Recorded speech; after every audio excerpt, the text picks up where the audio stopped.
Paranormal Dimensions is a regular feature on Mondays on the Paranormal UK radio network. Any opinions or comments made by any guest are their own, and they do not necessarily reflect any of the presenters or network's opinions. It is my firm opinion that these sightings should be investigated most meticulously. You don't believe that these flying saucers actually exist, do you? And how can you be so certain they don't, Mr. Chump? Well, I just don't believe it. Our minds should be open on all subjects. Wrong conclusions are usually the result of lack of comprehensive analysis. Of course.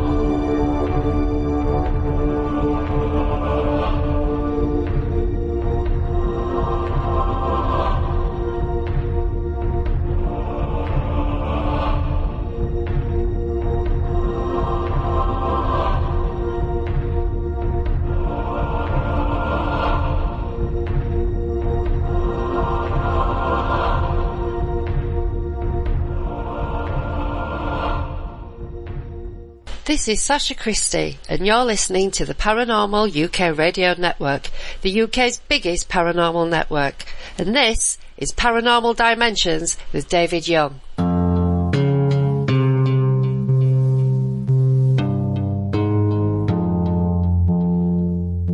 Hello and welcome to the show. Thank you for the introduction, Sacha. And Sacha will be back joining me again as a co-presenter for this show. I have a guest on again that was here in the spring of this year, Caz Clarke. Caz is back on the show with her co-investigator and researcher and co-author, Gari Jones. Their book has just come out, and this is what we will be talking about. So just before that, thank you for all the emails that you send. And if you would like to get in touch with me anytime, it's davidyoung2qn@yahoo.co.uk. That's davidyoung2qn@yahoo.co.uk. Okay, I shall now bring Sacha back on. Hello, Sacha. How you doing? All right, mate. I'm all right. How are you? Oh, you're taking a mick now, aren't you? You Northerners. Yeah, I'm pretty mental today. No, you're all right. So you're everything's all running all right up there, is it? I wouldn't know. I haven't been paying attention. Oh, yeah. Oh, a bit like me down here then, really. Yeah, I'm just trying to read, like, at the moment, because, I'm a little bit unpredictable even for me, so I'm just trying to I'm staying off social media. Too easily triggered. Yeah. And, I might be right about what I'm saying, but, it's just like, I just don't feel like that, so. Yeah, I know exactly what you mean. I just try to avoid sort of any, I don't know, what you feel like call them arguments or sort of disagreements. Yeah. I just sort of do what I do and just sort of, what I do, I just sort of don't take any notice of anything, really. Same as people don't take any notice of what I'm saying. I wish I could be that way. Yeah. But, no, it's all good. But how's the weather been up there? We had a terrific downpouring of rain. I got absolutely soaked yesterday when we took the dogs out, Jill and I. It was the sun was out, we took the dogs out and we got absolutely drenched. Yeah, it's been bad here. But it's been really warm as well, and I hate that. We've had some really warm weather, Our Britain has got the sense of humour that it has got, that ironic, sarcastic sense of humour because of the weather. I know. I'm pretty sure that's our disaffection. Yes, September's been better than August. I know. And to be honest, I think we're heading into October, which is going to be better than August as well. It's still pretty warm as well, yeah. Mind you, saying that, I did put the heating on for 10 minutes today. Yeah, I know. Just to switch off. I was like, I'm not quite ready for that yet. We're on the verge of that. Anyway, tonight we've got Caz Clarke again. We had Caz on the 26th of April, which to be honest, does it seem that long ago to you, Sacha? that we had Caz on. April. Yeah, this year has been about 2 seconds long. It's unbelievable. I know, it's crazy. I mean, to me, it seems like it was only a couple of months ago, but when I looked, it was 26th of April, and at that time we said, we're going to get Caz and Gary on, and since then a few other things have happened, and of course the book is out now, so hopefully we're going to talk quite a bit about that. So, yeah, definitely. I think we ought to sort of waste no more time and get Caz and Gary in, shall we? Come on in from the outside. Yeah, okay. Welcome to the show, Caz Clarke and Gari Jones. How you doing? Hi. Nice to meet you both again. Yeah, nice to meet you all. Well, I don't know if you were just listening to Sacha and I. We were just talking. You've got your book out now after a few months ago we had Caz on, and time seems to have flown. But I know at the time, Caz, there was something going on that you couldn't say too much about. Is all that in the book now? Yes, the majority of it is. This is phase 1 of the investigation complete. We're well into phase 2, which is going really well. In fact, Gary and I never intended to write a book. But it came to my attention that others were going to, so it was actually put together in 4 days. As much as the investigation took 5 years. Oh wow, really? The book itself only took 4 days. But yes, everything is in there. I did speak to Sacha earlier today and discuss some things that I can't say on the radio, but was kind of at a stop when it comes to going to government at the moment. We did have some meetings with some members of the Welsh Senate, and they wanted some of the original photographs that we are unfortunately unable to give them, so that sort of avenue has been closed for us. Right. So the next stage will be to put the petition out, and the petition will be to have all of the footage released from all of the aircraft involved that night, as it was just an exercise. Let's all just see it was just an exercise. Well, that's fair enough, isn't it? I mean, you say you say it only took you the 4 days to put the book out or get the book put together, but you must have had loads of notes and things that you've been working on over the years. So it's more than just the 4 days, really, isn't it? Oh yeah, it's definitely. It's a 5-year investigation that I put together in 4 days, or Gary and I put together in 4 days, and it's got all of the lies and contradictions that we've been told by the Ministry of Defence, by the police and other authorities. And it's not my words, it's their words, which is the beautiful thing, because it's a prime example of the left hand not knowing what the right hand is doing most of the time. But everything is in there. You can certainly see that they've lied on multiple occasions, and in one FOI they actually checked for a second time and confirmed they held no information, but that was a lie as well. So lots of people have heard us talk about the evidence, but not very many people have seen it. It is actually free on Amazon, on Kindle, so people can go and read it for free if you're a member of the library there. Yes. Really? Yes, you could. Yes. There you go, Sacha. You can read it. You can read it for free. I'll try it anyway, but I'll definitely get it. I want a paper copy if there's paper copies available ever. Yeah. I've got a paper copy here for you if you want one, Sacha. Oh yeah, that'll be beaut. I really want everybody to see the evidence for themselves, because it's not Gary's words or my words, it's their words, and that's the beauty of it. And they are the genuine documents. All of the reference numbers are there for the Freedom of Information request, so if anybody wants to look them up, they can. It's part of the public record, and I think you'd be quite shocked at how easily they've been caught out, really. Of course, as we said before, when you were on the show last time, it was just you, Caz, so we've got Gary on. You were a big part of this as well, Gary, weren't you? Yeah, it's a 50-50 thing with me and Caz with this investigation, because for the last 5 years we've it sort of started out like, Caz and her friends and neighbours and other people did their stuff, and then I came along and a few others joined in to do parts of the investigation. But since then, me and Caz have, for the last couple of years, came together, and as you can see, the the investigation has gone superbly well. We've put a lot of evidence together. The book has finally come out. The website is there. We've got all these video presentations, and when you actually look at it, you know, we're not the ones lying. We're proving the ones who are lying to us. You know, they keep contradicting themselves, and they keep stepping on each other's toes with the information they give us, or the answers they give us in the FOIs especially. It's just there for everyone to see, and Caz really summed this up quite beautifully. That we've proven this case without photographs or videos, and I really like the way that sums up quite nicely here, because, I mean, there's nothing else you can say, you know. I mean, it's all there for people to see. They can scrutinize it all they want, but they'll find out that we're the ones telling the truth. We're proving ourselves, and they're not the ones like the military and the government and the police and they're the ones telling the lies. And we're exposing them for it. Yeah. Did you and Caz know each other before this, or were you brought together through this? No, we were brought together through this. Right. Caz wasn't anything to do with the UFO community. No, that's right. I remember saying the last time, yeah.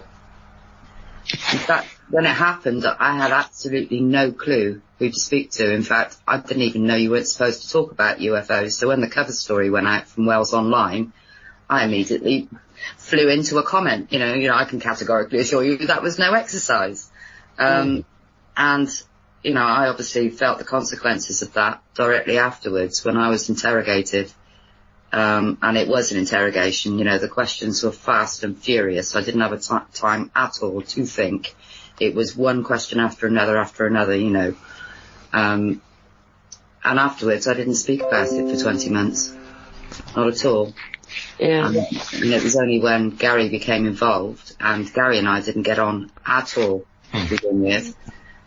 We locked horns on many occasions, but I'm a strong believer that the truth will always prevail, and neither of us would have gone at this with such tenacity if this wasn't a real incident. And it's not done yet.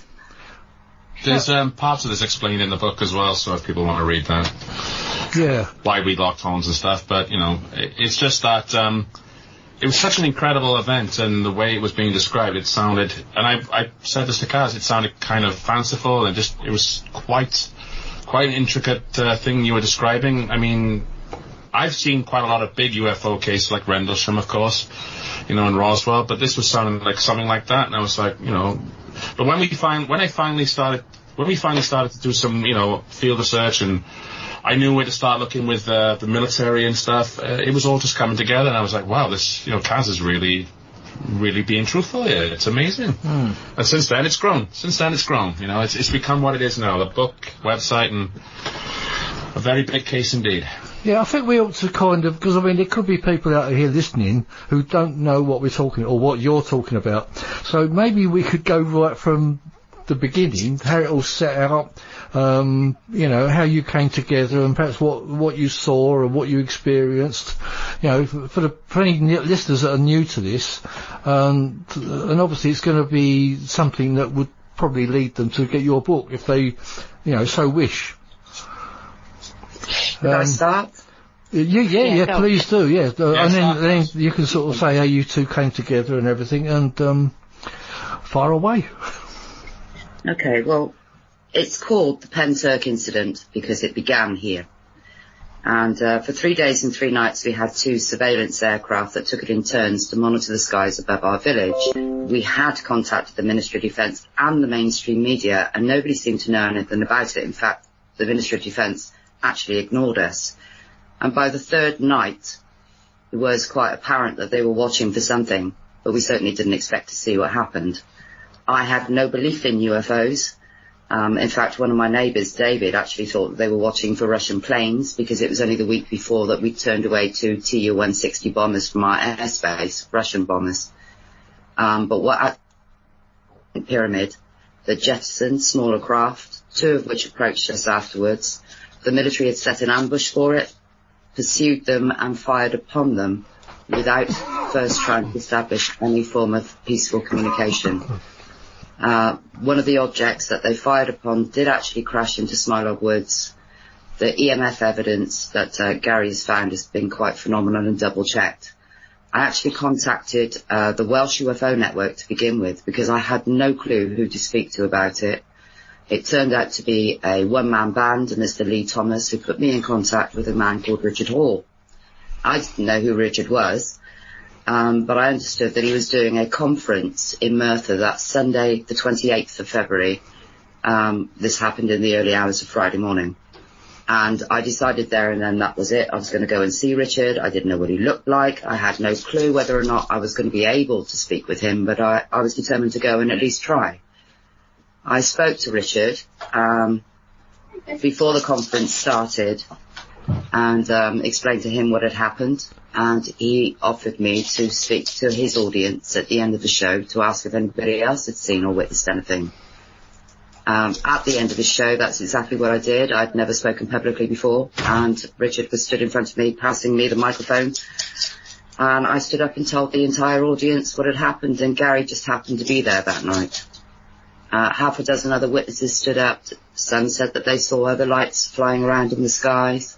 Others heard the explosions. Others, too, found it difficult to get home that night because the uniformed police had closed all the roads. A member of staff from the Royal Glamorgan Hospital said that they felt the explosion was so huge, an air explosion, that it shook the building down to its foundations, and the smoke that came from the explosion was so dense it came in through the windows and through the vents and filled the corridors of the hospital with smoke. This member of staff has gone outside, and the smoke was falling from the air, and it was so dense it resembled a foggy night. Well, he was told that the switchboard had been called directly after the explosion and told that the hospital services were not required, that this was just an exercise. Well, nobody had any prior notification of this exercise at all. There's no digital or paper record of this exercise.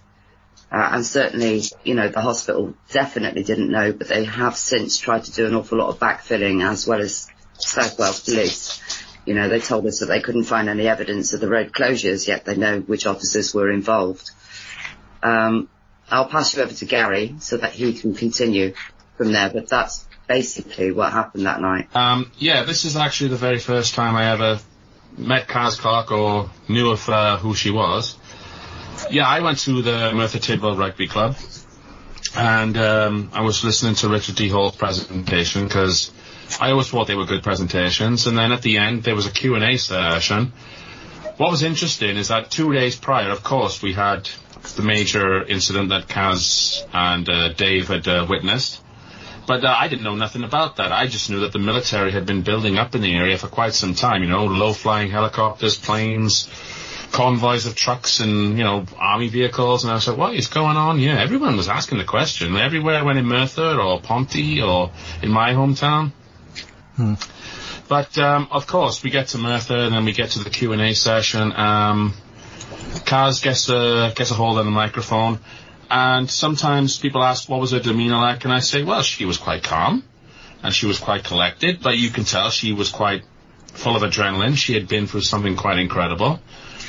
And she told that audience, I can't remember exactly the words, but that there was this UFO event and that the military were involved and there was this large explosion and all these other things, and everyone's literally just, I can remember this much, right? Everyone just stopped, turned over and looked at Caz, and I could smell the excitement in the room. It was like, wow, And some of the guy who was in the audience talked about how the hospital had shaken, because of some loud explosion, filled the rooms with smoke or some thick black smoke, It was quite incredible that people were saying all this. And obviously from there, I wanted to really get involved in this. But Caz was being surrounded by so many people. So it was quite difficult for me to get to her. So I just realized I have to get going because my lift is waiting outside. They have to get up early and the time was getting on. So I just thought, okay, I'll get on computer tomorrow because no doubt now this is going to be talked about, and hopefully I'll find Caz that way. But like I said, I tried looking for Caz online, couldn't find her anywhere, especially on Facebook. I'd type her name in, I'd go to the UFO groups and all these other social media groups that were interested in Richard D. Hall or UFOs, and nobody would find or knew about Caz Clarke. it wasn't until like October 2017 that finally contact was made, and from there, you know, I would say the real investigation began, although I'd been doing my own work previously, trying to find bits and pieces of what I could find. I found some things, but I didn't find much. It wasn't until I got in contact with Caz and Dave and Donna and Steve, you know, when they gave us so much information that then it was like, okay, now we got something, let's go find it. And of course, we did we did EMF scans, metal detector scans. I went online and had a look for the military and online comments. And from there, you know, me and Caz, of course, as Caz would say, we were locking horns a couple of times, but once we started to see how it was all shaping together, that what Caz had said and what David had said in particular, it just, yeah, it all came together, and it was good, you know. We started to do our presentations and started to make our findings public, and it really just showed the world, it really showed the people who were listening that, you know, there was something incredible here. And of course, we did our first presentation, and it's been growing ever since. So if Caz wants to come back into this one, she can tell you where it went from there. Well, initially I didn't want to come forward at all. I only spoke to a small UFO group in Wales because they told me they just wanted the story for their collection, shall we say. And I placed so many conditions on them that they must come alone, not to record me or photograph me. But that's not exactly what happened, but I didn't find that out until much later. And I was actually betrayed on the very first day, and they outed me and placed me in such a difficult position because certain people had contacted me via my Facebook page and asked if they could come out and view the site. And I've met these people and showed them where it happened. I haven't photographed these people or recorded them. I believe that people have a right to anonymity. And I was contacted by somebody again via my Facebook page, and this guy turned out to be military. I'm not joking when I say that my family and myself was threatened with perhaps a fatal car accident. You know, accidents happen all the time. But it was the way that it was said. I was asked what it was that I wanted. Accidents happen? Yes, he said to me, wasn't I worried about what was going to happen to me and my family? Didn't I know that accidents happen all the time? Sounds a bit like the bullets are cheap, didn't it, Sacha? It does, yeah. Yeah. You know, what was it that I wanted? And I said I didn't want anything for myself. I felt that I was on borrowed time anyway. I began to have some very strange health issues that I hadn't suffered before. And they were little things at first, so I didn't quite connect everything. You know, like suddenly becoming allergic to the coatings on a vitamin tablet that I'd taken for my entire life, to becoming anaphylactic when I wasn't before. And as I say, I didn't connect it initially until I nearly died New Year's Eve, 2017. And then it occurred to me that all of these changes had happened since that night. Because this thing turned my hair completely white. On the morning of the 27th of February, it could be radiation that's done that. I've just read a scientific paper now where they've exposed mice to high doses of radiation and their hair or fur had gone white. Where I wanted to remain anonymous, suddenly I wasn't anymore. And the military clearly knew who I was. And I had the BBC and Explainers contact me via my Facebook page and asked me to go on their show, and I said no. And a member of this small UFO group in Wales actually went on to the same programme, so I know where it came from.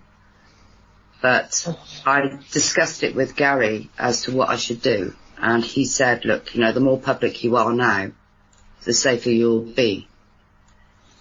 And we had multiple discussions about it, and then it was decided, even though the investigation was far from complete, that I had to go around the country with him and present the evidence that we had.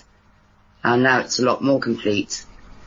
And if it wasn't real, I wouldn't have sat 3 lie detectors. You know, a lot of people don't believe in polygraph tests, but they do actually say whether or not you're being deceptive. It doesn't say whether or not you're telling the truth or, you know, but it will detect if you're being deceptive. but I had to choose the right polygraph examiner. They had to be the best.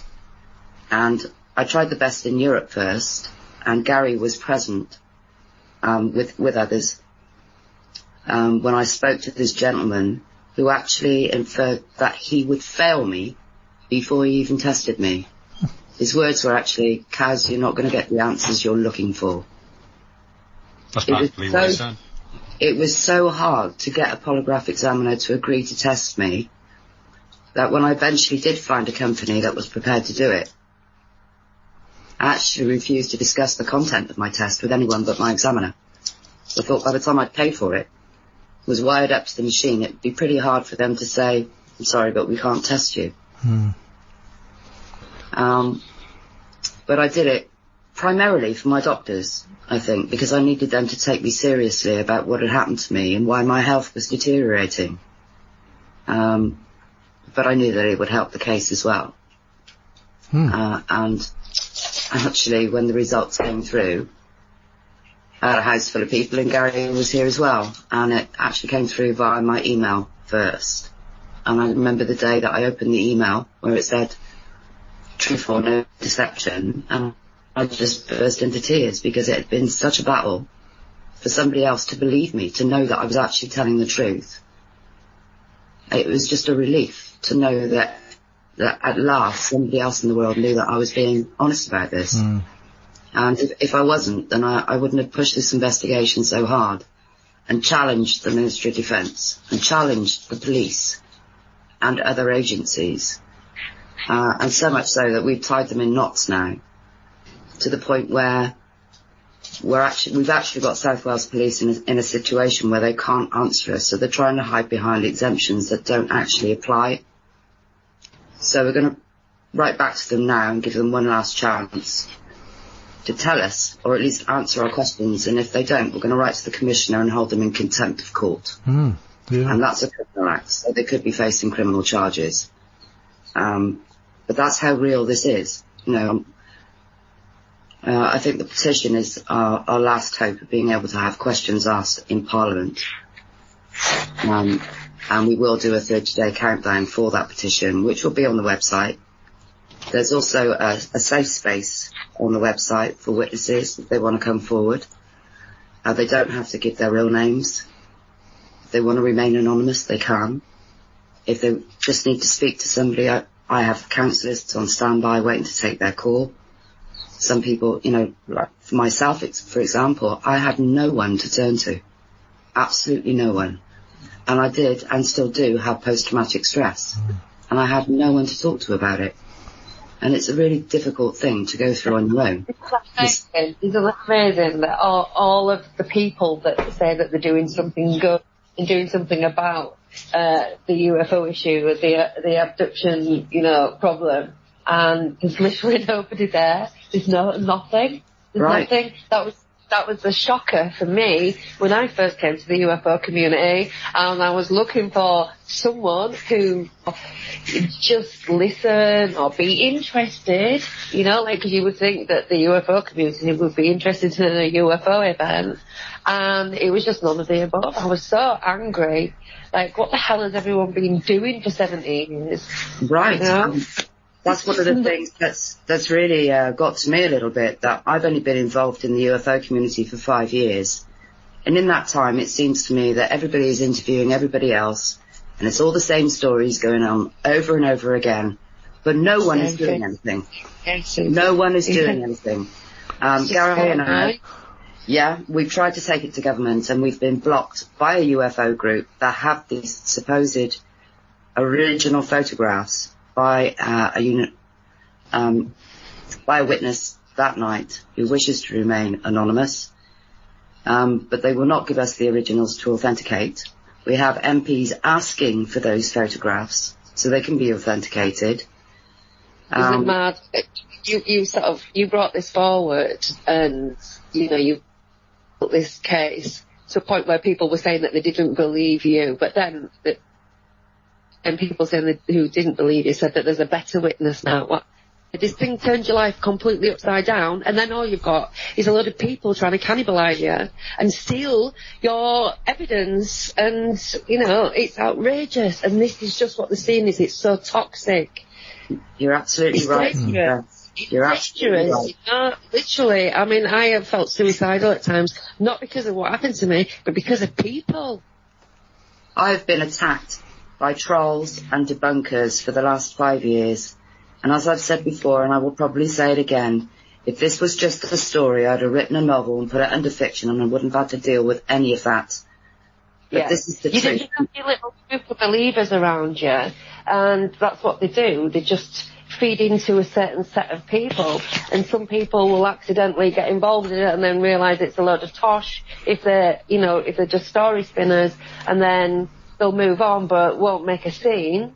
And even if they do make a scene, that whole group of people will cannibalise that one person making a scene. It's always the witnesses that are attacked, and yet the presenters need the witness's testimony to be able to present it for the glory. Yeah. And for me, that is wrong. We need to come together as a community. Personal feelings should not come into this. We need to stand together. It's time that we approached our government with a petition with at least 10,000 signatures and demand the truth. That's exactly what I'm going to do. I want questions asked in Parliament about this. Yeah. Well, I think questions have been asked in Parliament before, but they weren't pushed. I mean, we've literally got, it's been on the news now, you know, the whole thing with the Pentagon. Yeah. So, you know, why can't we have these questions asked? Why do we even have to have petitions? Right. What I find dangerous is that the Ministry of Defence did a secret study of UFOs called the Condign Report that you're probably both aware of. And they lied to Parliament and said that they had no interest in UFOs, that there was no study. So they lied to Parliament, they've lied to the mainstream media, and they've lied to the general public about it, and it was real. And then multiple times they stated within that Condign Report that UFOs are of no defence significance and are not, repeat, not a threat. So how they can hide behind Section 26 defence is beyond me. I think the thing is they may have publicly lied to the Parliament, but they probably were talking behind the scenes with them of the sort, you know. We would like to think. Yeah. Because what they did that night affects everybody. You know, the military do not own this planet. You know, our elites do not own this planet. It belongs to all of us. And what they did that night involves every single human being on this planet. Yeah. I think we deserve that. You know, there's been quite a few large UFO incidents. When they are large objects, how are they not? How do they not know? I mean, that is outrageous. When we saw that in Wales, it was absolutely freaking massive. Yeah. Afterwards, I was just like, they must know. They can't not pick that up on radar somewhere with something, you know, or even coming into the atmosphere, coming out of the city or whatever. What the hell? How can they not know? I don't believe that they're unaware. They know. Just ridiculous. They know. They know, of course they know. 26 indicate that something did occur, but they just can't talk about it. Otherwise, they would just say there isn't any information on that. Well, I had the Ministry of Defence on the 4th year anniversary presentation that Gary and I did here in Pentyrch. And on that particular night, it was a very poor turnout because the weather was extremely bad. And so they actually stood out as someone that I'd never seen before. And they did say that they were there for personal reasons, but I mean, if they were there for personal reasons, why say they were from the Ministry of Defence? You know, it didn't make sense. But in fairness to them, if they were, as in every other witness, I will not disclose what they looked like, only to say that it was one man and one woman. And the man was trying to say to me, or perhaps what you saw was a drone, thinking that perhaps I'd seen these objects from a distance. So I said, well, unless they can make drones the height of this room, you know, and 6 feet wide, can fly completely silently and change colour, then I'd have to concur. I said, but I'm yet to see us build a pyramid that can fly. and his head dropped. But afterwards, she came up to me, the lady, and she took me by the hand and she said, the Minister of Defence do know. I said, well, I know they know because I was there and I saw them. And she said, I wish there were more people like you in the world that would stand up. She said, because the people should know the truth. And when she walked away from me, it was like she had the weight of the world on her shoulders. And I suddenly felt quite sorry for these people, that they're in these positions where they're forced to lie. And that needs to change, because this involves everyone. And I said in my very first speech, you know, they can release 95% of it. And perhaps there's 5% that people aren't ready to hear. But it needs to be said. No, you know, people need to know the difference. If we have enemies or there are hostile extraterrestrials, then we should know the difference.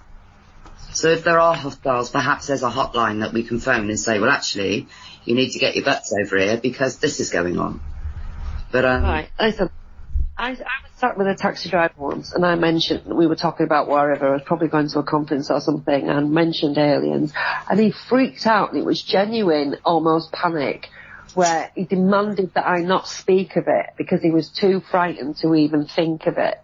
So that is a solid baseline of people who are not involved. We all think that, you know, we're all ready for this, but most people haven't even got a clue, don't even know what Roswell is, you know, unbelievably, but, you know, a lot of people are not even thinking that this is even a possible reality or are too frightened of it. So I'm not convinced, especially with our governments and the way that they handle things, that the truth is going to be helpful. I just think it is. No, I don't mean that religions would collapse the banks and blah, blah, blah, all that. I mean, people just tend to be frozen in places with their, you know, own apathy all the time. But, you know, it's a bit much if you've really never even thought of it before. I agree. We need to come together as a race. We're not the only ones, and it would give our children direction. You know, we're not top of the food chain, and it's high time that we were told that. I've got kids around me all the time. They're not frightened of the idea of it. It's the older people, you know, that seem to be freaked out. I mean, if they release the technology, we could inhabit other planets, you know, overpopulation problem just about solved. It would steer our children into the sciences that they will need for space travel. I'm not saying that everybody would want to, but certainly that's the way the human race is going. Well, definitely going in that direction, isn't it? So, yeah, and kids are born with all of this stuff at their fingertips. You know, I still see people saying, kids today, they don't know. No, I'll tell you what, we don't know we're born. They're the ones who've grown up with this. Yeah. The fingertips from little babies. You see mums have to give babies their phones because they're all flashy and shiny, and the babies just won't leave you alone. So they get their phones from being like 6 months old, and then they can figure them out from that age. I've had 5 children, 2 grandchildren. I've watched them doing it. So, you know... We didn't have that technology when I was growing up, you know. I mean, mobile phones, you have to have a separate handbag power pack for it, you know. I didn't even have mobile phones when I was growing up. Exactly. You know, technology has come on leaps and bounds. But I think it's time that we were told that we're not alone. I think the Pentagon have done the right thing. They're slowly drip feeding the mass public that UFOs are real, but they're not saying where they're from or who they are or what they're doing.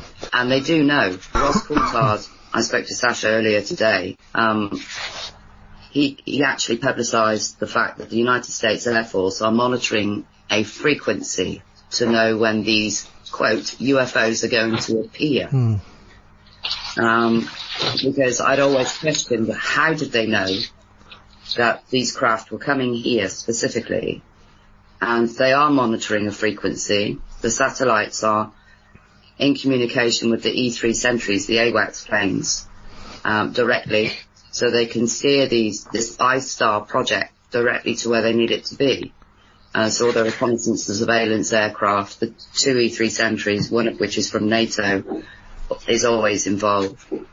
and whatever else they need. There's this huge, I think there are 28 task forces worldwide that are dealing with this phenomena 24/7. So that tells you how big this is. Yeah, I mean, and that should be on mainstream media, shouldn't it? I mean, nobody ever talks about it on mainstream media unless they want to take the mickey out of it. Well, right.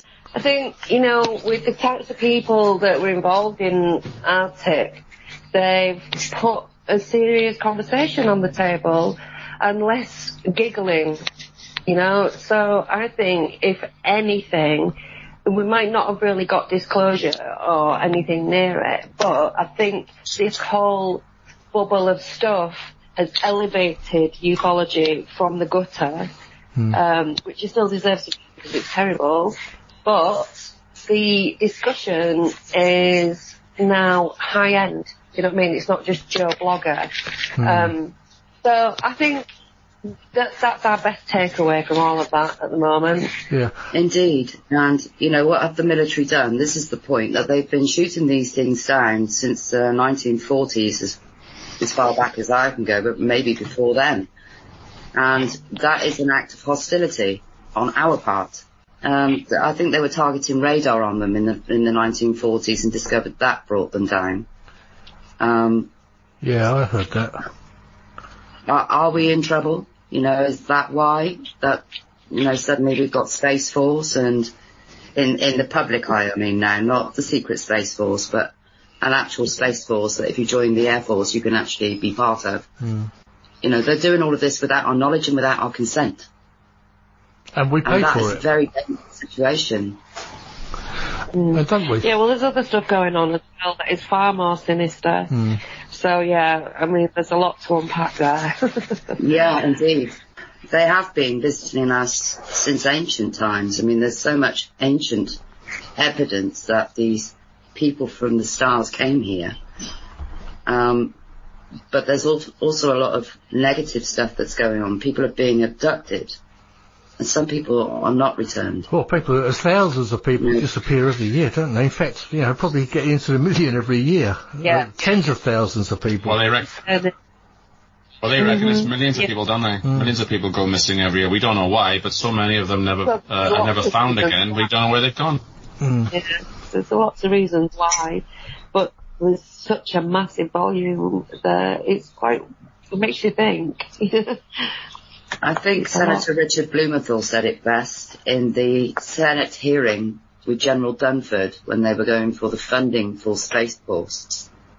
And it was the way in which he said it, rather, we know what they are doing. Our adversaries know what they are doing, and they know that we know what they are doing, but the American people have no idea. And if they did, there would be some great concern. We're all human beings, and we are one race, and if anything happens to this planet as a whole, we can wave bye-bye. But I think people are at risk. I think we would be foolish and naive to believe that all life forms are benign. Some families are destroyed by this stuff. Yeah. Let me tell you, I'm speaking as coming from one, being the matriarch of one destroyed family because I was destroyed by all this. Yeah, you had an horrific experience, Sacha. Never mind life as well, all the shit that went on in my life. It's just this in like normal life. Yeah, and attacks for it as well. Yeah, it's just too much. It's too much, and people malfunction carrying the burden of the knowledge of this phenomena and some of the surrounding subjects. And people on the scene are damaging. The whole thing is just shocking. Yeah. I am shocked. It's changed my life completely, immeasurably, forever and ever. And you can't do anything about that. You've got no choice now. This has just been landed on you. Here, have that. And then people are going eat about you because they don't like the way you talk or act or whatever. Oh my God, that is not even the point. What matters is what is happening. Some people have said to me, how can you recall with such detail?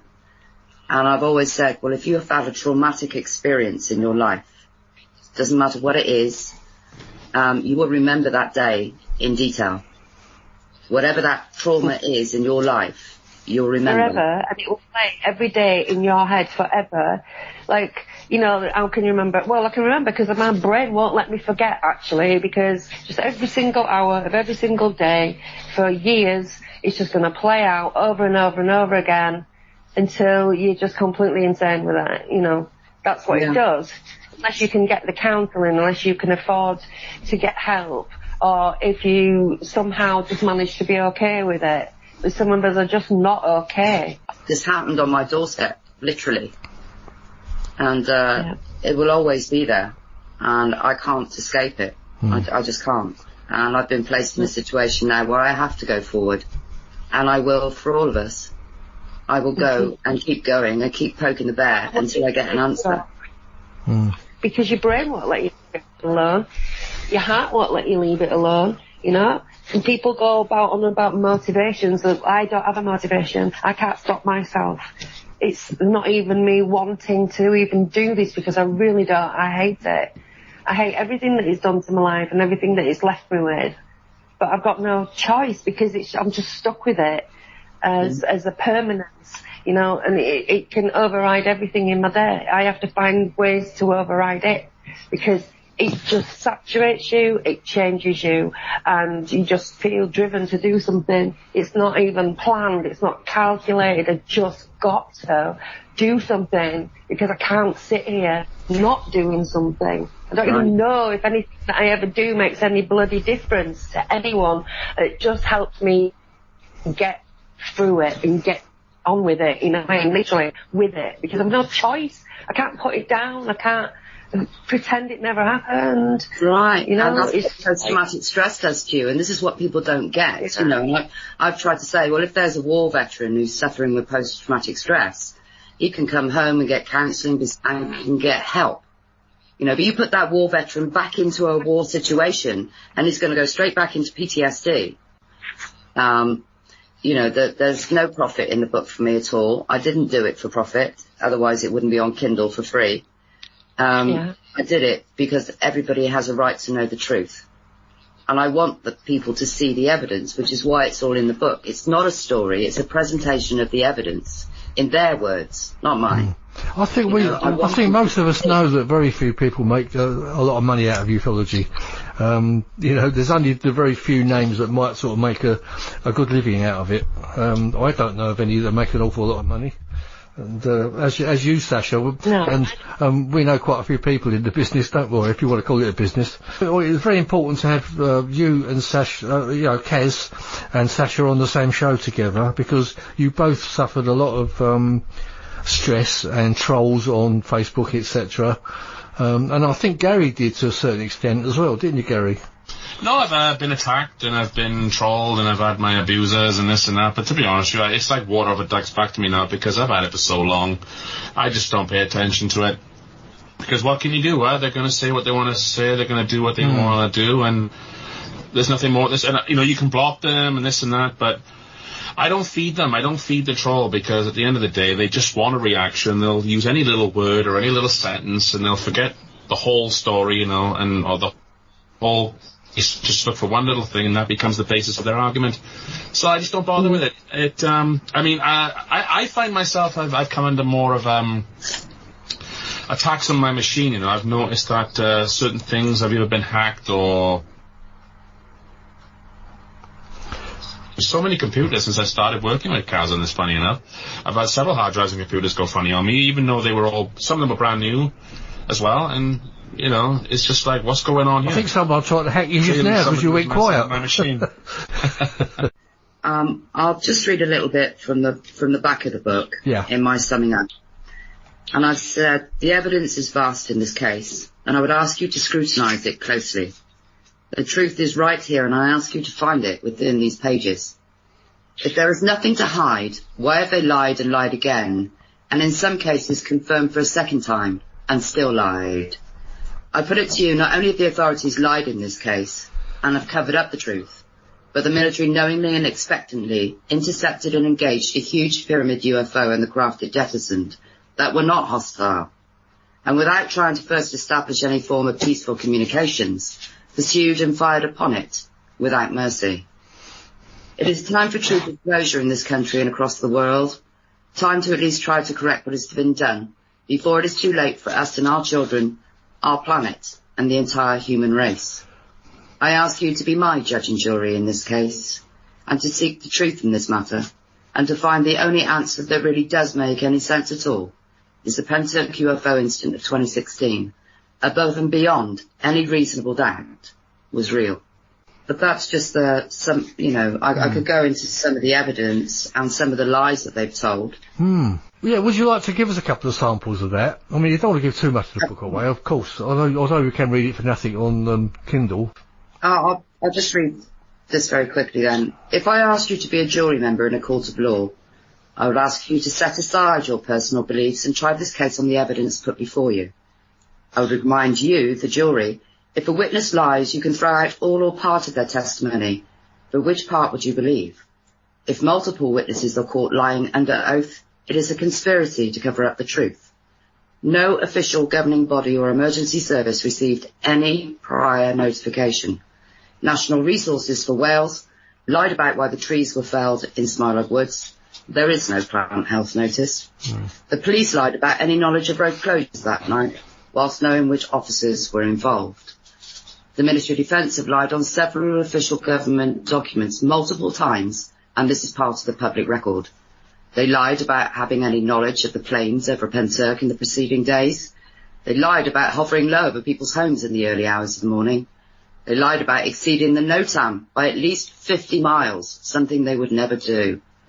The MOD lied about sending a clean-up crew to the fields of Pentyrch and lied about their identity whilst in the fields of Pentyrch. The MOD lied about knowing who the people were in the fields of Pentyrch, and when checking for a second time confirmed no information was held, but that was a lie too.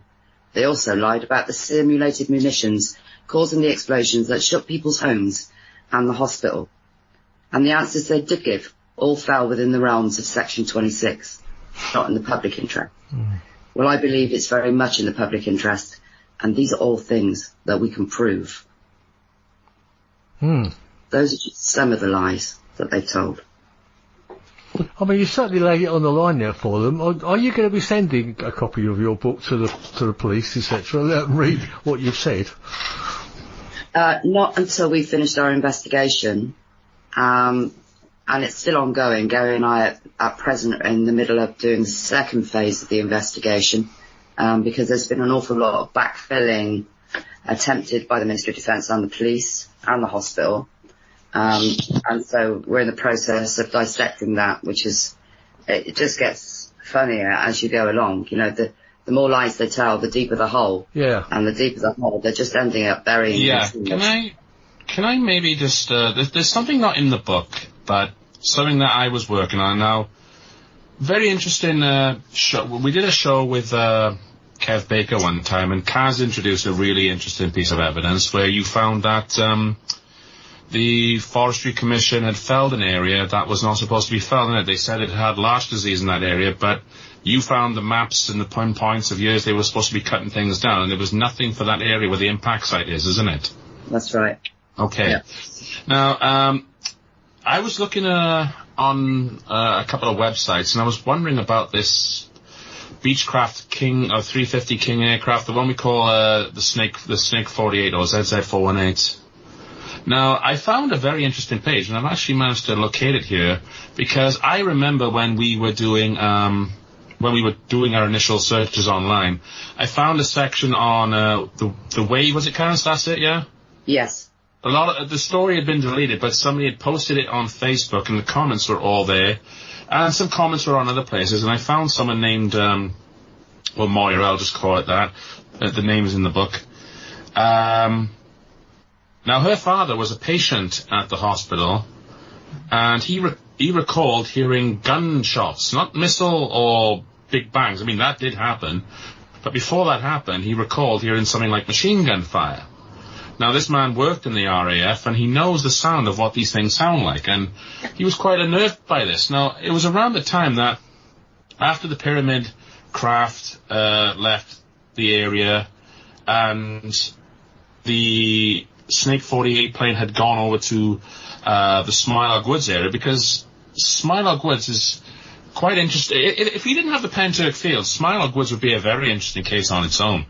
You'd have a lot of evidence there. And what I've discovered here is that with this plane that we're talking about, Shadow R1 is sometimes what it's called, it's so secretive, and there's not very much known about the kind of capabilities this plane has, but I did find something on Raytheon's Air Force Technology website, and it tells me that this particular system has something called infrared system, synthetic aperture radar, inverse synthetic aperture radar.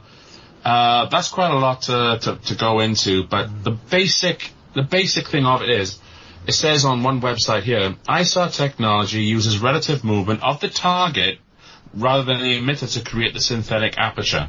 It says the ISAR antenna can be mounted into airborne platform. Alternatively, ISAR can also be used by one or more ground-based antenna to generate, this is, 2D or 3D radar image of an object moving in the field of view.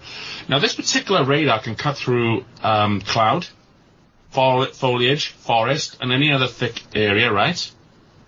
And it can create a 2D, 3D radar image of something in the area. Now, this is what I'm getting at. Caz showed that in the radar returns, when the plane left the Pentyrch fields, it went over to the Smilock Woods area. It circled that area, and the circles got smaller, didn't it, Caz? Yes. Okay, right. Now, this is two interesting points here, right? We've got the EMF trail that follows into the impact site, but also if you follow it back, it goes to the Royal Glamorgan Hospital where that big explosion happened and all the buildings shook and the smoke and everything. And Lancaster and Commons to the right of on the map anyway. The point I'm getting at here is that it's very likely, and I would even say this is true, that green object that managed to distract all the other planes and led it over northwesterly, the one that fired the 3 strobes, Caz? Yes. I've said, right, that this is how I piece it together, that it went that way. It must have, I do strongly believe it hid in the woods, because as soon as the plane that was circling, the one that was Snake 48, it immediately went over to that area, and the circles got smaller and smaller and smaller, until eventually it seemed all the aircraft got to that area, and one of the helicopters was firing machine gun bullets at the forest, trying to force this thing up, because from the 2D, 3D radar, they knew exactly how to pinpoint it. That's that. Do you understand what I'm saying, David, Sacha? Yeah. It seems to me they were able to target it and manipulate it, and with all the other aircraft sort of like forming a perimeter around it with the Chinooks, one Apache helicopter was told, I remember someone telling me this, said it was hovering so low close to the house, it was just low and below the trees. And it seems to me very clearly that they were trying to force this thing out, using the machine guns, right? Finally got it to come out, and then, of course, what's Apache's main thing? It can hide below, come up out of nowhere, and just target you and hit you with something very powerful. And that's where, Caz, I do believe, has got this correct, a Brimstone missile has been used. Yeah. Because it's a very small missile. It's only about 6 or 7 feet, and it can be mounted very, very lightly, and it goes subsonic speeds, which is about 1,000 odd miles an hour at least, very quickly, and the way it can impact the target is very specific. It can either explode on impact, explode before impact, or it can impact the target and explode it from the inside. Whatever they used that night, clearly it was able to shoot it back down to the forest, and that's what caused all. That's what I think happened. One thing is clear, that it was not a simulated munition.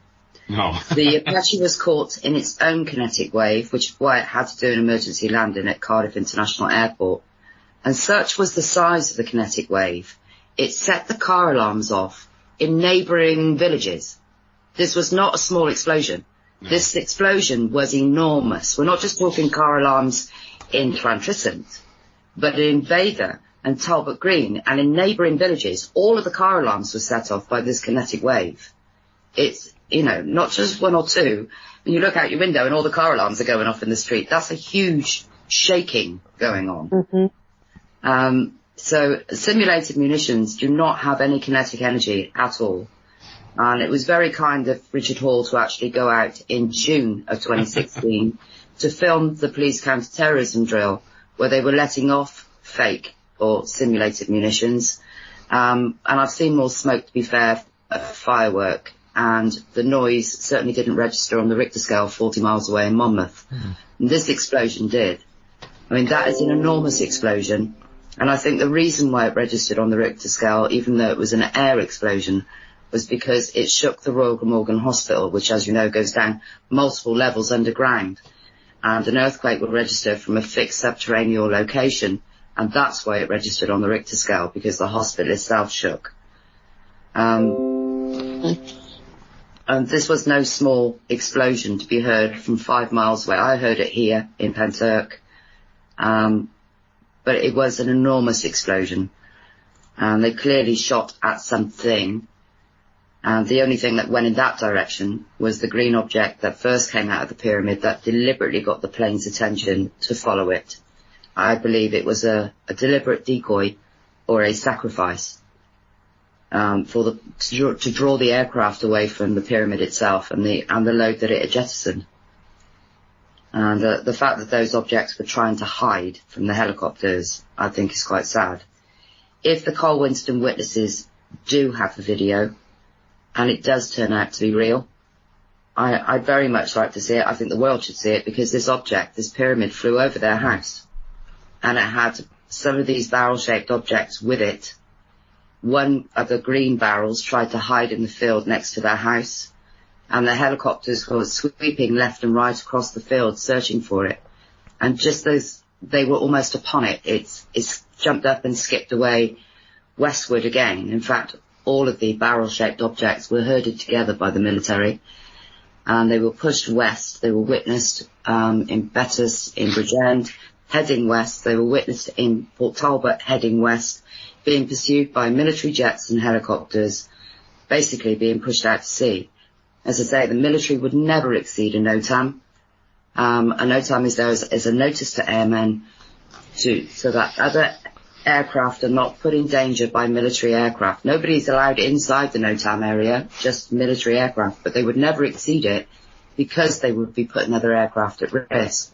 But they did that night by over 50 miles. Over 50 miles, and they continued going west and out to sea. They actually went over Swansea and out to sea.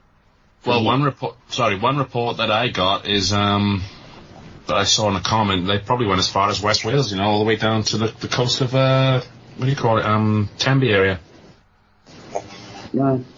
So, what were they doing that far out, like? It don't make any sense. Massively exceeded the NOTAM, which in an exercise they would never do. This was not an exercise, this was real life. And the NOTAM was put in at the last minute, just inserted in the last minute. There was no mention for South Wales in Exercise Chameleon. Exercise Chameleon was listed for Durham in the north of England, 310 miles away. And the week before the incident here, there was no mention of South Wales then. And they would never do an exercise over a residential area in the early hours of the morning for one reason: in case of accidents. We've got Stenbridge just up the road, 30 miles up the road, which is MOD land. If they want to go and blow themselves up, they're quite welcome to do so. But they would not do it over a residential area next to a hospital. Well, you'd hope not, no. Yeah.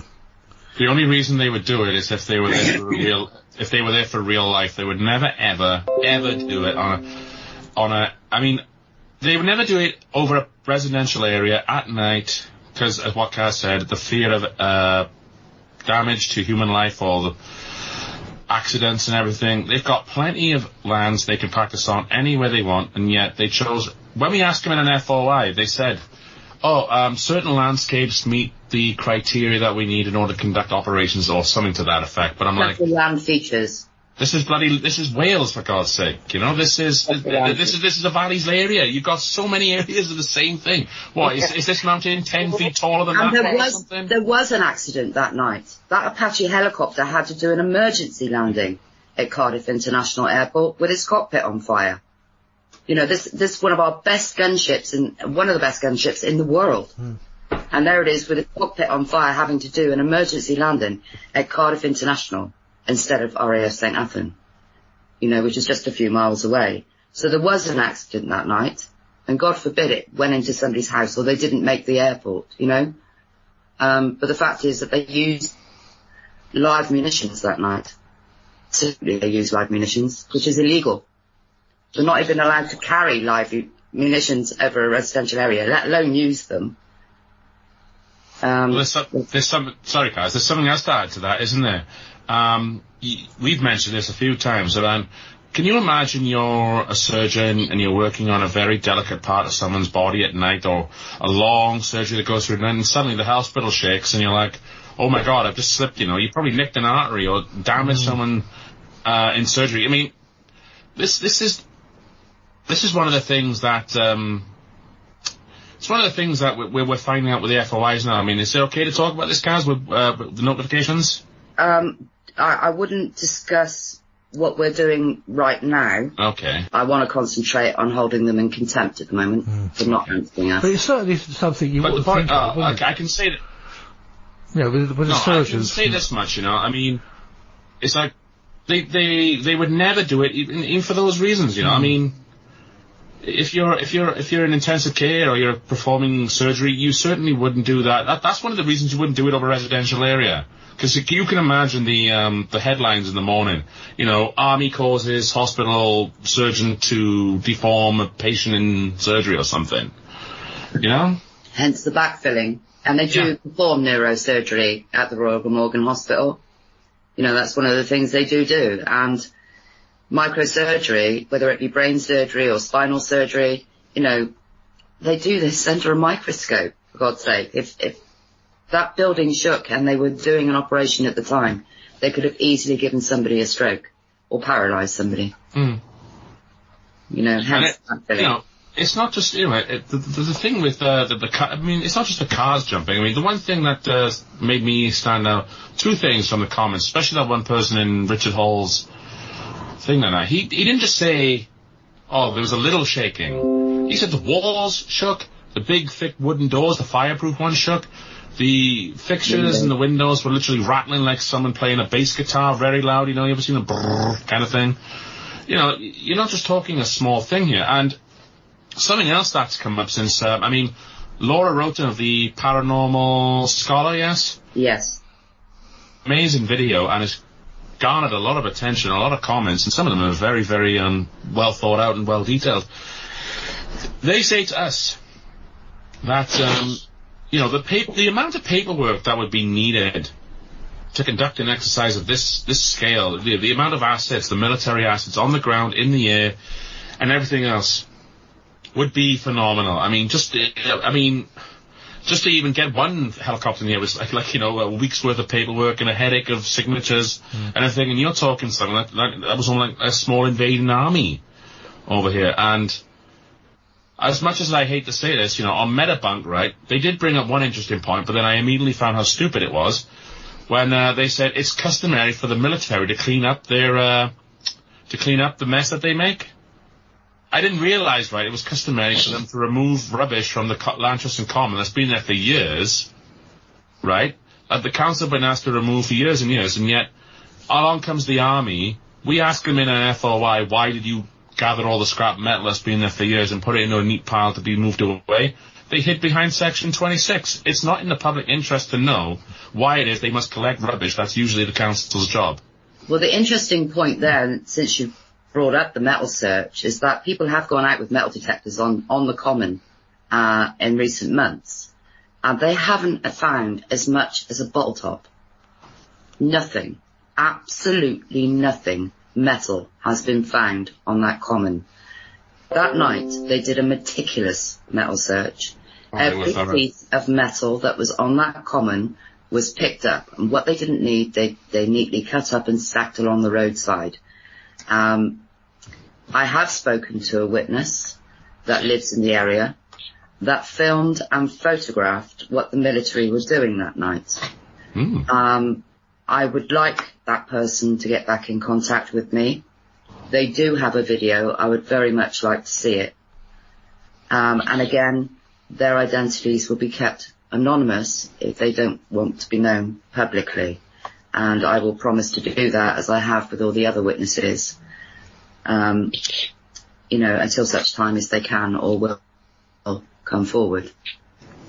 And I'll just say also that since me and Caz have been doing this, a lot of people have told us anonymously things, and we've never revealed their names. We've never broken secrecy or anonymity. You can rely on us that much, you know. We will never ever reveal your details if you only choose to let us, you know what I mean? So, because I know people have got information that would help this case immensely, but it's just a question of trust and whether or not, you know, they're willing to come forward. But I've always said, me and Caz have never broken anonymity. We've never revealed anyone's identities or secrets, unless, of course, instructed to do so. So, I hope that will encourage. You can go to the website, you can post anonymously, you can tell us what you know, and we'll take it from there. You know, so there's... I've already said, you know, people don't need to tell us their real names. I'm really not interested in people's real names. If they don't want to be known publicly, then for their own protection, if they feel they don't have to tell us their name, they really don't. But any bit of information is valued information. You know, just to find out that all the car alarms went off in neighbouring villages may have seemed incidental to some people, but to us, it proves the kinetic wave. Not only with the shaking of people's homes that shook people awake in their beds, in their homes, but to set car alarms off in neighbouring villages means that explosion was huge. And of course, you can't put a simulated mission in the air, which is... Well, let's talk... I mean, with this, when you say simulated, Caz, isn't it? It's also like with the EMF. I mean, when we first did the EMF, it was just a means of looking around the Pentyrch Fields area where you and David saw that large craft and the path it took and everything else. I mean, we came down there a few times, and then finally we got an EMF detector, and we started looking around, and it was like all the surrounding fields, bar the bush by the gate entrance and the tree. Yeah, those two had signals, but once we got into the area where the craft had been seen, moving along left to right, that's where we found a ton of signals, didn't we? Yeah. And then we mapped it all out. Now, what I'm getting at here is, I wanted to make sure that when we did this, it was very thorough, right? We did metal detector searches. I was looking at British Geological Survey maps, even ancient burial maps or something. Is there anything in this ground that will tell me that there's a false positive reading coming from somewhere? Underground cables, water flow or something, anything. And I could not find nothing at all. And I did the same thing for Smilog Wood. Now, some of our work got put into doubt later on because someone was suggesting that the EMF detector that we used was not calibrated to the certain specific range. And I was like, well, hang on now, no. I know that EMF thing works right. There's no one is going to tell me that we did not go thoroughly through every procedure that would allow us to say that our EMF was not accurate. It was accurate, okay? I think what it is there's a no-name brand of EMF detector that looks very similar to the one that we use, and that is faulty. The no-name brand doesn't work, and I think that's what they were implying, was that the EMF detector that we used was that brand, or unnamed brand, I should say, when it wasn't. And Gary has done a fantastic job by testing the EMF meter that we used with a more expensive one and this no-name brand against television sets and, you know, electricity meters and microwaves. Yeah, and the one that we use is actually giving the same reading as the more expensive one, and the no-name brand doesn't actually work at all. So whoever made the complaint on Amazon that the no-name brand doesn't work was absolutely right. But we double-checked it, and we had to double-check our equipment to ensure that our readings were correct, and they were. And 20 months after the event, EMF in those fields was still harmful to human beings because the whole team were made ill from being in there, from headaches and nausea to burning skin and burning eyes, you know, and dizziness and disorientation and all of these. This is from the EMF. It's awful. Well, it's not just that, is it? It's that obviously we scanned the Pentyrch Fields quite a lot because it's just you know, it's not too far away from where you are, but the Smilog Woods one, right? I mean, what was interesting is I did the same thing. This is how, you know, because I keep telling people, right, once we eliminated all possible things, right, whether it's a tower or electrical cable or something under the ground, we've gone through this with a fine-tooth comb. Now it's like, oh, there's something, we need to map it out. So we mapped it all out with a grid reference search, left to right, up and down, across the fields, in 2 sections each, and you see the map in the book. You know, we found clusters, and then we found a trail, and amazingly, the trail follows the path that Caz and Dave said the craft went on that night. And where the hand of lightning came down, that's what we call the ball patch.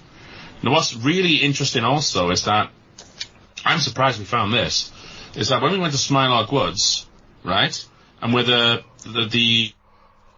and I think it was Steve, you'd found a trail of broken canopies and other branches, and it led right into that impact site. And of course, you have video of that, and that's where your hairs turn white. Yeah. We've gone into that area about 20 months, 22 months, maybe 2 years to the day, you know, scanning that area, because it takes a while to do this stuff, you know. You don't just do it in one day. You've got to do multiple scans, and obviously when you're doing multiple scans in an area that's got EMF harmful to you, you're getting very sick as well. You know, and the point I'm making is that over time, you know, I find the trail that comes from the impact sites that goes all the way back to Lantris and Common. And of course, if you follow it in, it goes to the impact site. You know, you can't make that up. But then you see the trail in the second and third field in Pentyrch that follows the line of the craft that Caz and Dave saw, and it impacts highly at the point where the lightning came down, the hand of lightning that Caz described, you know, to try and stop itself. That was the strongest point of it all, and over time, all that's dissipated. It's completely gone. You cannot find it anymore, and it's just amazing, right? You cannot make that up. You can't falsify it. You can't synthetically duplicate it. You can't do nothing, right? Either that's there naturally or something has put it there. And seeing as that we've ruled out all man-made stuff and all natural-made stuff, the only option left is that this was a craft that had some anti-gravity kind of technology with an incredible EMF field surrounding it, right? Yes. Given its size and shape and everything. That's why I'm not surprised it left it there, but when Caz and Dave were describing it to me, I said, I wonder if it's still there. And yeah, you read it in the book, you see it on the website, you see it in the presentation. One presentation that I did do, a video that was separate to all the others, but just, I called it the EMF enhancement video, just to show how we did all this. And you can't make it up. It's impossible. I don't care what anyone says. You can say it's a faulty meter, but I've already disproven that one. You know, what's left? What is left? I mean, that is a significant piece of evidence right there. You tell me what's left.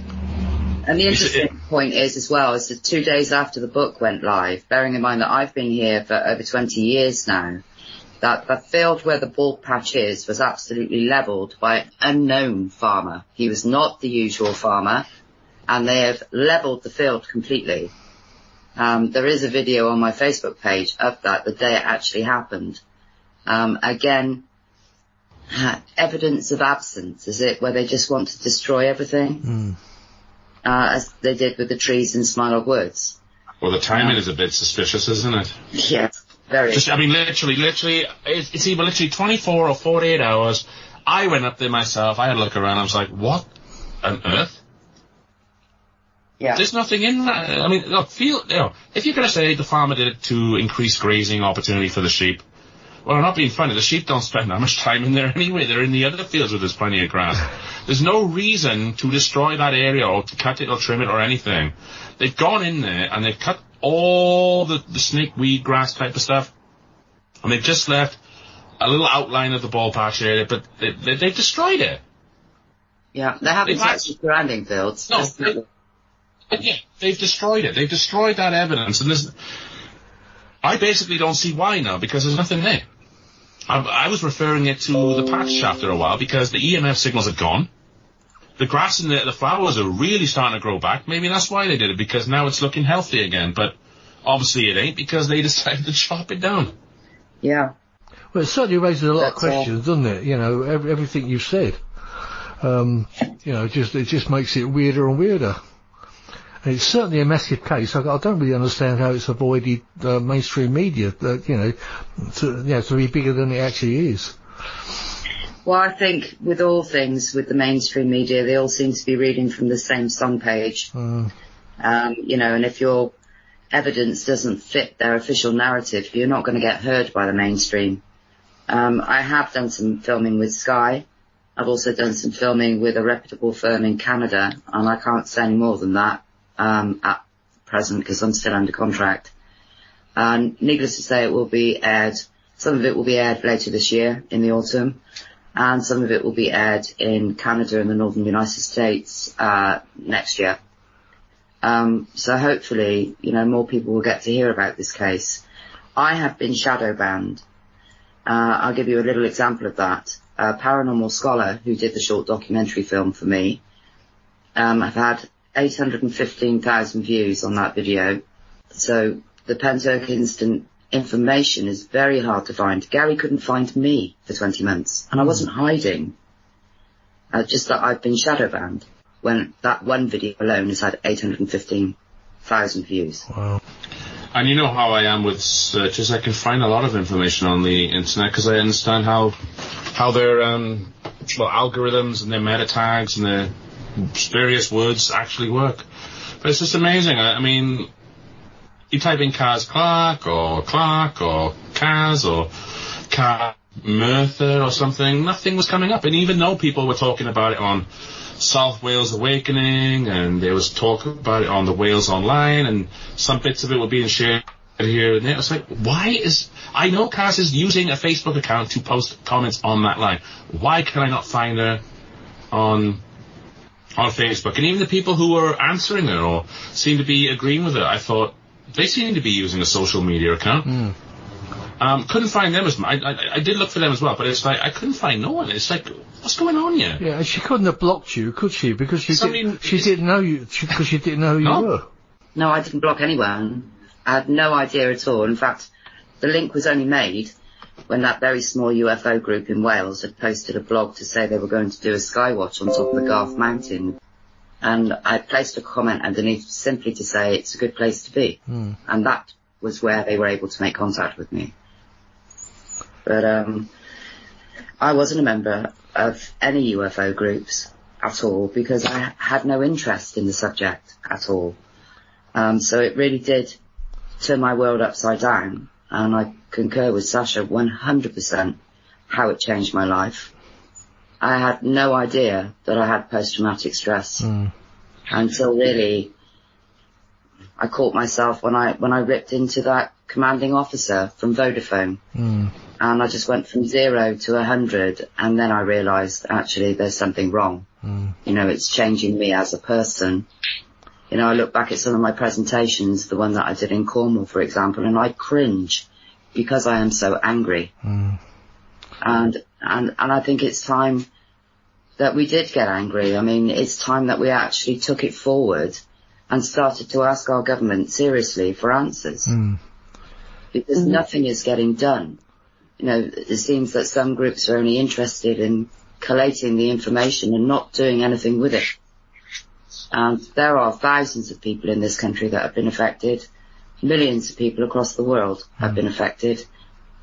And it's high time that we were told something instead of this blanket denial that still goes on today. And it's getting serious if they're shooting these things down. Yeah. I mean, I remember the last time you were on the show, I knew you'd been through a tough time, but I didn't realise quite how much you'd been through until you explained it, and I was quite shocked actually. You seem to have gone through a tough time, very much like Sacha did. That's why another reason that I like having you both on the show together. I actually sought Sacha out because I have such an affinity with that woman. She gave me some really brilliant information, and I've never forgotten her words when she said, "Caz, it's a process. And eventually you will come out the other side, but how long that will be, no one knows." She's an extremely wise woman. If I have any questions, it's Sacha that I go to. I think she's absolutely brilliant at what she does. I absolutely do feel that we've gone through a very similar experience together. It's affected us in a very similar way. I still have PTSD. I know Sacha still has PTSD. 23 years. I sought her out because I know Sacha doesn't take any messing about from anyone. And if someone is a liar, Sacha is the one that will find them out. And I know for a fact that you just saying what you said, Sacha won't be feeling big-headed about all this. She'll sort of feel quite pleased that you said it, but not in a big-headed sort of way. She's my go-to. Yeah. You know, I sought Sacha out because I know that she can smell a liar at 1,000 paces. I can't say that's always been the case, but now, after what I've been through with liars, even Nick Pope said that I got trolled more than him, worse than him. I thought that was saying something. I couldn't see it from the outside, so I don't know what it looked like, but I know how it felt, yeah. It's crazy. But as you know, it comes with the territory, doesn't it? When you start kind of making whether it's a big name or a little name, you're going to get your trolls, whatever, you know. Yeah, I know. If you're, you know, changing something, if you're telling people that the things that they believe are not right, people don't like that, but actually quite a lot of people are willing to, you know, change their mind. And then some people definitely will never change their mind and will just be horrific, you know. I've always said I'm not here to convince anyone. I'm here to inform people. That's one of the reasons why I wrote the book. I wanted the evidence to be as it is. I didn't want it to be corrupted by anybody. I wanted people to be able to see it for themselves. At the moment, they're trying to hide behind exemptions, and they've actually said, this is South Wales Police in their latest one, that they can neither confirm or deny that they hold the information. Well, that's not how a Freedom of Information request works. That's the heading. They either confirm they have the information, but they can't give it to us because of certain exemptions, or they deny they hold the information. But they cannot say, we can neither confirm or deny, because that would go across the board with any Freedom of Information, and nobody would ever get any information, you know. So they really don't know what they're doing, and I do. Gary and I will be drafting this latest FOI to South Wales Police, actually stating that the exemptions that they've given already will be classed as a refusal, and if they fail to answer this one, we will be writing to the Commissioner and holding them in contempt, and they could face criminal charges. That is the bottom line. They will answer me, because I know this was real. Yeah, interesting times to come. And it's serious. Oh, yeah, there's lots to come, and, you know, as I say, they keep digging. And the deeper they dig, the more lies they tell, the worse it gets for them. The truth will always prevail, David. Yes, always. Absolutely. Okay, you are best. Now, the book is available on Amazon, as you said. It is. It's called. Is it just called the Pentyrch Incident? It is called the Pentyrch Incident, the greatest UFO cover-up of modern times. That's it. So anyone... We dropped the UFO bit because everyone knows what it is now. Yeah. There are going to be people out there, international people out there, that don't know what the Pentyrch Incident is. So what I'll do on the Paranormal Dimensions page, I'll put links to the book and everything, and if you'd like to get anyone to get in contact with you, I can put links on there as well, Caz and Gary. If anybody out there that needs help with anything, even if they just want to talk about their experience, then please contact us, and we have counsellors waiting to take their calls. I'll put all the links and things that I can, and it's been great having you and Gary on, and you again, Sacha. Thanks for coming on, and always a pleasure. Yeah. Thanks, Alex. Yeah. Absolutely amazing. Yeah.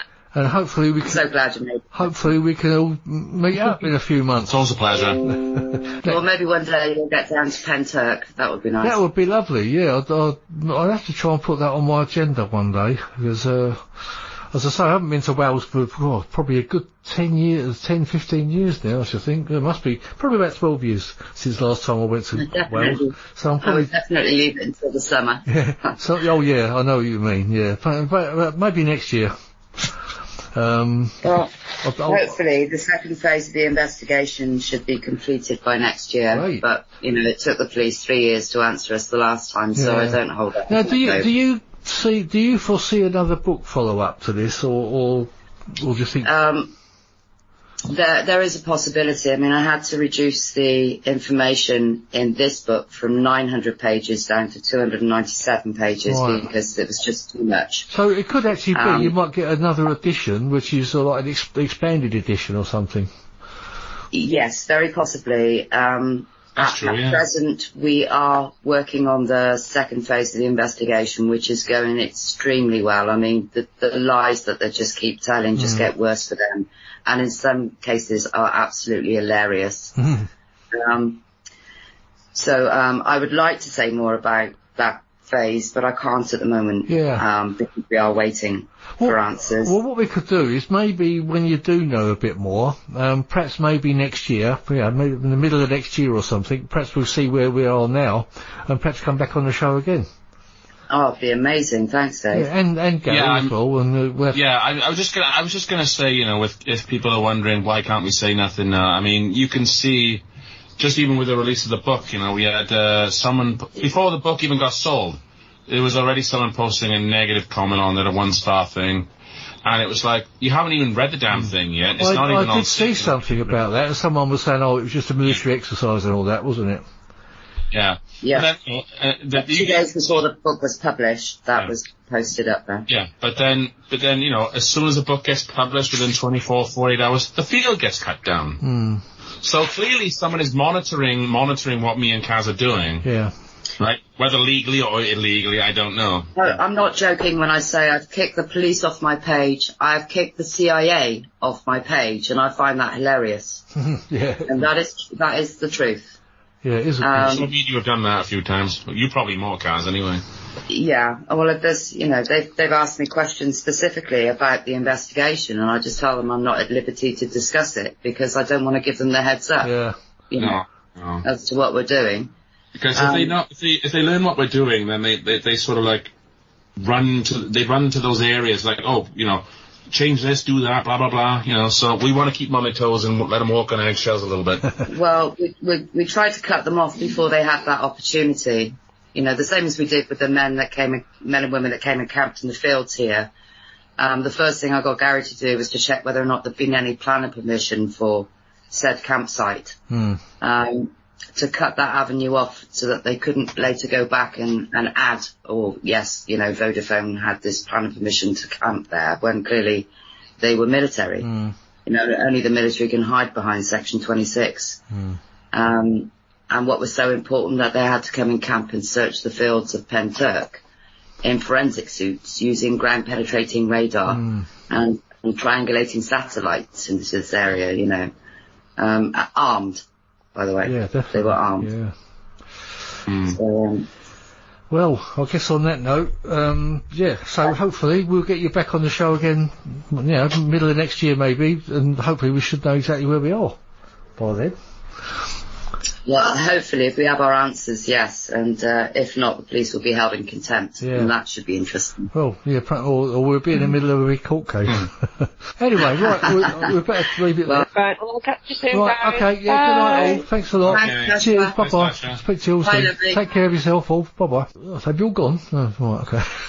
Anyway, you've been listening to Paranormal... No, it's still here. Right, good night all. You've been listening to Paranormal... Bye, everyone. Right, this is a bit of a mess. Paranormal time. You've been listening to Paranormal UK Radio Network. I'm David Young. Thank you for listening on the Paranormal UK Radio Network. Shut up. Right. Good night all. Unidentified flying objects, commonly known as flying saucers, do exist. Some kind of flying objects have been photographed in the sky. If they cannot be identified as objects known to man, what are they? If they are not man-made, who made them? If they are not from this planet, where are they from?